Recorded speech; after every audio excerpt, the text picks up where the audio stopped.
एक जिंदगी, अगर आप कुरान शरीफ पढ़ेंगे कई आयतें हैं कि अल्लाह सुब्हाना व तआला ने आपको जिंदगी दी, पहले आप थे नहीं, फिर जिंदगी दी, इस धरती पे आए, फिर आपको मौत देंगे, फिर आखिरत में उठाया जाएगा। आप जो कर रहे मुर्दों को जान दी जाएंगे आखिरत में, ये हम मानते हैं कि एक बार हम इस धरती पे आते, नेक्स्ट लाइफ इज आखिरत। उसी तरीके से वेद में भी जिक्र है अबाउट पुनर्जन्म, नेक्स्ट लाइफ, सेम हूबहू जिस तरीके से कुरान में लिखा हुआ है। दर्शकों, अभी आपने सुने मुसलमान धर्म के प्रवक्ता डॉक्टर जाकिर नाइक जी के विचार, और आइए अब जानते हैं जगत गुरु तत्वदर्शी संत रामपाल जी महाराज जी के विचार। पुनर्जन्म के बारे में वो नहीं मानते। वो क्या कहते हैं कि एक बार आप पैदा हो गए, आपकी मृत्यु जैसी भी उस भगवान ने निर्धारित कर रखी है वो हो जाएगी। उसके बाद आप कब्रों में दबा दिए जाओगे, ठीक है। और जब कयामत आवेगी, यानी कयामत माने महाप्रलय होगी, पृथ्वी भी नहीं रहेगी, सारा कुछ नाश हो जाएगा, आकाश भी नहीं रहेगा। उस समय आप सभी को उन कब्रों से निकाला जाएगा और फिर जीवित किया जाएगा। जिन्होंने कुरान शरीफ के ज्ञानदाता की आज्ञा का पालन किया और उसके अनुसार भक्ति साधना उपासना करते रहे, वो तो जाएंगे जन्नत में। और जिन्होंने आज्ञा का पालन नहीं किया, जो विमुख रहे और बकवाद करते रहे, वो जाएंगे नरक में। स्वर्ग को कहते हैं वो जन्नत यानी बहिश्त, और नरक को कहते हैं दोजख। तो सदा के लिए फिर कोई जन्म नहीं होगा, इनका मानना है। किनका? मुसलमान भाइयों का। कहीं भी वेद में नहीं लिखा हुआ है कि birth death birth death birth death, कहीं भी वेद में नहीं लिखा है। चैलेंज है मेरा। डॉक्टर जाकिर नाइक जी ने वेदों का भी प्रमाण दिया है अपने समर्थन में कि उनमें भी ऐसा लिखा है इन श्लोकों में। अब आपको दिखाते हैं वेदों में पुनर्जन्म होता है। ये देखिएगा,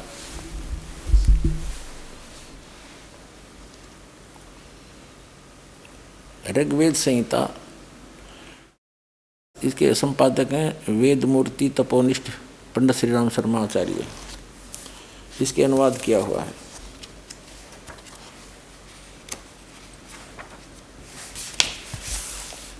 ऋग्वेद संहिता सरल हिंदी भावार्थ सहित। ये इनके प्रकाशक हैं।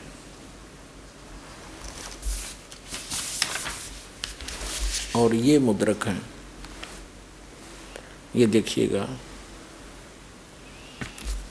ये देखिएगा ऋग्वेद मंडल नंबर 10 और सूक्त 16 और मंत्र नंबर 1 से, हे अग्निदेव, इस मृत आत्मा को पीड़ित किए बिना, अग्निदेव मन परमात्मा, ये बिना संस्कार संपन्न करें, इस मृत आत्मा को छिन्न भिन्न न करें। हे सर्वज्ञ अग्निदेव, जिसमें आपकी ज्वालाएं इस देह को भस्मीभूत कर दें, उसी समय इसे मृत आत्मा को पितृगणों के समीप भेज दें। अब देखो, डॉक्टर जाकिर नाइक जी ये सिद्ध करना चाह रहे हैं कि मृत्यु होने के बाद ये आत्मा पुनर्जन्म में नहीं आती, पितृगणों के पास पहुंच जाती है। ठीक है, आगे देखो। ये मंत्र नंबर 1 पढ़ा हमने। अब 2,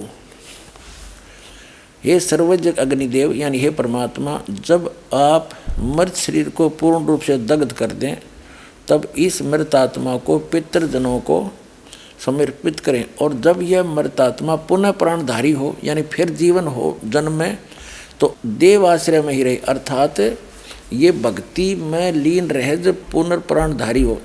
ये कहता है, इसका भाव ये है, ये अपने उस सिद्धांत से मिलाना चाहता है डॉक्टर जाकिर नाइक कि हम भी यही मानते हैं कि एक बार मृत्यु के बाद कयामत के उपरांत फिर जिंदा करे जाएंगे और फिर वो ऊपर रहेंगे सदा।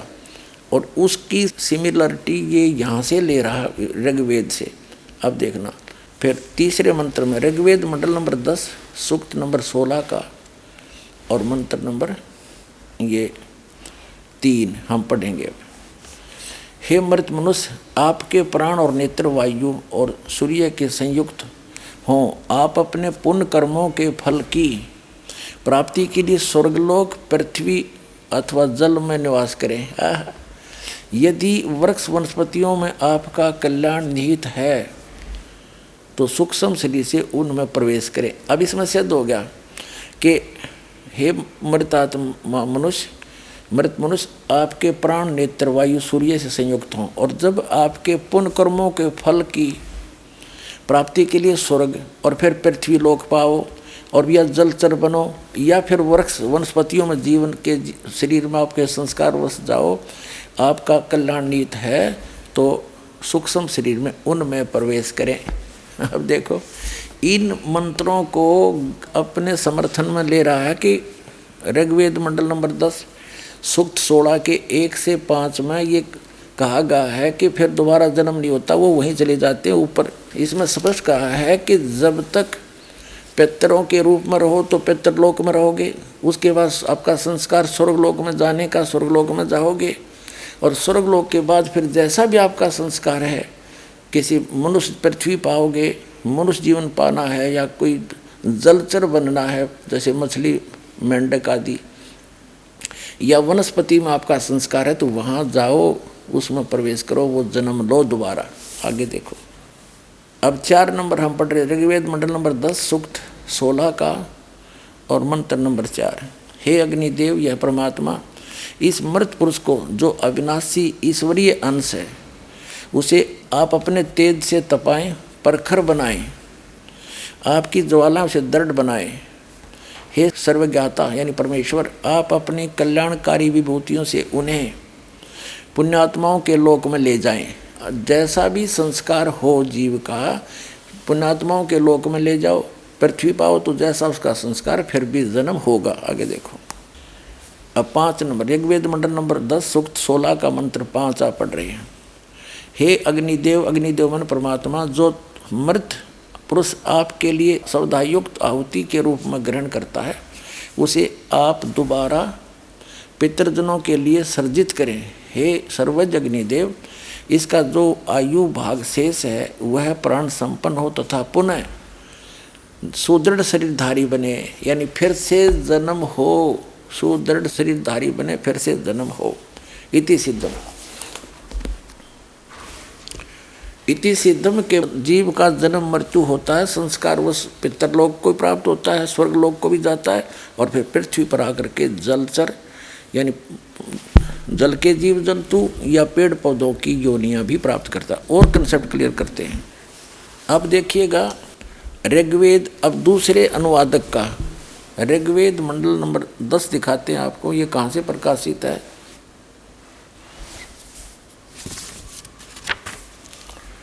प्रकाशक हैं सार्वदेशिक कार्य प्रतिनिधि सभा, मेयर सिद्धांत भवन, रामलीला मैदान, नई दिल्ली से। अनुवादक और ये हैं मुद्रक। और इसके आपको दिखाते हैं ऋग्वेद मंडल नंबर 10 सूक्त नंबर 16 और मंत्र नंबर 2 से लेते हैं। इसमें क्या लिखा है कि हे परमेश्वर, मरणांतर जब कर्म फल प्रदान करते हो और इस जीव को पुनः माता पिता को देते हो यानी पुनर्जन्म होता है, और जब यह जीव इस प्राण व्यवहार को धारण करके यानी जीव को धारण करता है तब यह इंद्रियों और उनके विषयों के वश में हो जाता है। फिर ऋग्वेद मंडल नंबर 10 सूक्त 16 का मंत्र 3 दिखाते हैं। हे मनुष्य, मरणांतर तेरा, मरणों के उपरांत तेरा नेत्र सूर्य को प्राप्त होता है, आत्मा प्राणवायु को प्राप्त होता है।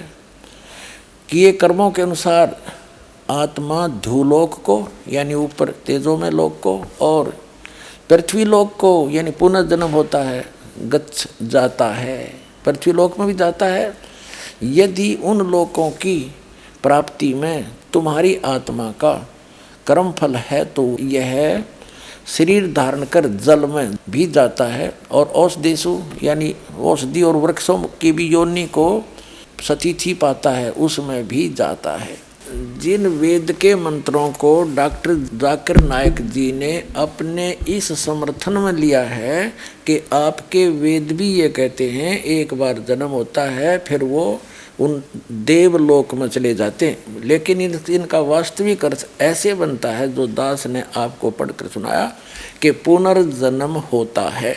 अब इन्होंने तो फाइनल कर दिया कि जो जन्म ईब ताप का हो गया और मृत्यु हो जाएगी, कब्र में दबा दिए बस, उसके बाद कभी कयामत आवेगी, आखिरत आवेगी। आखिरत माने अंत आवेगा, तो उस समय सबको एक वचन से वो अल्लाह जीवित कर देगा और फिर स्वर्ग में जाने वाले स्वर्ग में जाओ, नरक में जाने वाले नरक में, फाइनल कर दिया, फिर कभी कुछ नहीं होगा।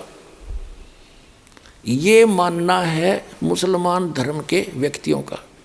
पहले भी नहीं हुआ है ऐसा, एक ही बार होगा, यू फाइनल है इनका। अगर पहले कभी हुआ होता जन्मवीर फिर कयामत आई होती तो पुनर्जन्म आपा हो गया, तो ये मानते नहीं पुनर्जन्म को, बिल्कुल नहीं मानते। तो पुण्यात्माओं उस जन्नत ने शर्मा मारेंगे, अरबों वर्ष तक उस कब्र में घुसड़े पड़े रहे हम, अरबों वर्ष के बाद फिर कभी कयामत होगी जब उसमें तो निकाल ले जाएंगे। इस तक बूंदी कह देते पहले भोग लिया हमने, चाहे नरक में जाओ चाहे स्वर्ग में, इससे बूंदा नरक क्या होगा। लेकिन वास्तविकता क्या है कि पुनर्जन्म होता है। तो डॉक्टर जाकिर नायक जी का वो विधान भी झूठा सिद्ध हुआ कि पुनर्जन्म नहीं होता, और आपकी पुस्तकों में लिखा है। तो दास का उद्देश्य किसी की निंदा करना नहीं या किसी को नीचा और बड़ा दिखाना नहीं, आपको सच्ची राह दिखाना उद्देश्य रखता है। और दास का उद्देश्य है कि जिन सदग्रंथों को आप समझ नहीं सके उनको समझाऊं और रूबरू कराऊं, क्योंकि अभी तक तो सभी ने रेफरेंस बताए हैं मौखिक। इस दास के ऊपर दया करी है दाता ने और आपके ऊपर मेहर करी है पुण्यात्माओं के ऐसे उपकरण बनवा दिए। आप आँखों देखोगे तब यकीन हो जाएगा, ना अभी तक तो ये अटपट करके हमें मूर्ख बना ही रहे थे, चाहे वो काजी हों, चाहे मुल्ला हों, चाहे पंडित हों, चाहे मंडलेश्वर हों, चाहे ब्राह्मण हों, ये कोई भी थे, इनको ज्ञान था ही नहीं। हम इनको विद्वान मानते थे क्योंकि बड़े धारावाहिक प्रवचन करते थे, रेफरेंस सदग्रंथों के देते थे, ज्ञान उलट बताते थे। और यही दशा इस डॉक्टर जाकिर नायक जी के अध्यात्म ज्ञान की, इसको कख पता नहीं है अध्यात्म मार्ग का, ये भ्रमित करा पूरे मानव समाज को।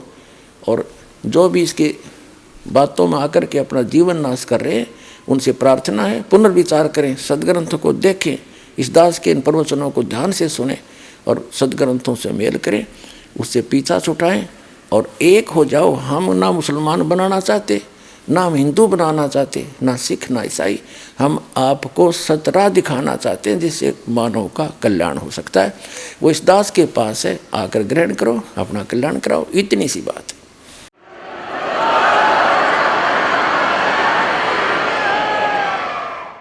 डॉक्टर जाकिर नायक जी ने वायदा किया है कि जो मुझे गलत सिद्ध कर देगा तो मैं अपने आप को बदल लूँगा। मैं चैलेंज करता हूँ, मुझे कोई गलत सिद्ध करके दिखाओ, मैं अपना धर्म बदल लूँगा। तो पुण्यात्माओं, हम धर्म बदलने के लिए नहीं कहते, हम केवल आध्यात्मिक साधना की विधि बदलने को कहते हैं। और डॉक्टर जाकिर नायक जी ने यहाँ तक एक प्रश्न के उत्तर में कहा है, एक बहन जी ने प्रश्न किया कि अपने अपने धर्म को सब उत्तम मानते हैं, तो आप कैसे कहते हो कि इस्लाम धर्म उत्तम है। तो डॉक्टर जाकिर नायक जी उत्तर दे रहे हैं कि जैसे कोई लड़की गांव से आई और वो शहर वाली लड़की से मिली, उसने बताया कि 2 + 2 5 होते हैं, और शहर वाली जो जिसको ज्ञान था वो कहती है नहीं, 2 + 2 5 नहीं होते, 4 होते हैं। तो गांव वाली लड़की के माता पिता ने जो शिक्षा दी वो गणित नहीं जानते थे, मैथमेटिक्स नहीं जानते थे, उन्होंने गलत पढ़ा दिया, 2 + 2 5 पढ़ा दिया, अर्थात गलत ज्ञान दे दिया। और गांव वाली लड़की शहर वाली लड़की से कहे कि 2 + 2 आपका 4 भी ठीक है, और 2 जमा 2 5 मेरा भी ठीक है, दोनों अपने अपने स्थान पर ठीक हैं। तो आप क्या कहोगे? तो लड़की के मुख से कहलाया कि 2 जमा 2 4 ही ठीक होगा। तो इसी प्रकार मैं जो कह रहा हूँ, डॉक्टर जाकिर नाइक जी कहते हैं कि मैं सही पढ़ाई पढ़ा रहा हूँ, 2 जमा 2 यानी एग्जैक्ट यथार्थ भक्ति मार्ग बता रहा हूँ। तो डॉक्टर जाकिर नाइक जी आप भी 2 जमा 2 5 ही बता रहे हो, 2 जमा 2 4 तो दास के पास है, आके ग्रहण करो।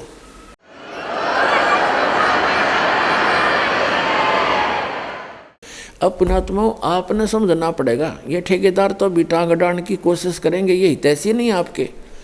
इन्होंने तो केवल अपना उल्लू सीधा करने से मतलब है, बाढ़ में जाओ जनता। लेकिन आप अपने सदग्रंथों को समझो, दास सामने कर रहा, रूबरू कर रहा, दिखा रहा आपको, इसको पढ़ो दोबारा। कोई त्रुटि है तुम दास से बताओ कि आपने गलत तो बोल दिया। विश्व का कोई भी संत एक शब्द कह दे दास ने एक शब्द गलत बोला उनके विषय में, तो संताई छोड़ दूंगा उस दिन में।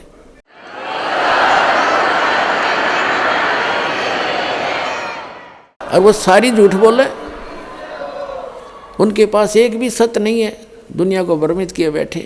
तो ये ऐसे ही कर रहा है। और वो पूर्ण परमात्मा स्वयं आता है, सहशरीर आता है, उसका नाम कबीर है, अल्लाह अकबर है, वो परमात्मा कबीर है। वो आकर के अपना सच्चा ज्ञान रूबरू आकर देता है, हम पहचान नहीं पाते क्योंकि हम गलत ज्ञान ग्रहण किए हुए थे। अब वो नहीं आए तो इस दास को भेज रहा कि अपना आत्माओं अपना कल्याण कराओ और मुक्ति पाओ। बोलो सतगुरुदेव।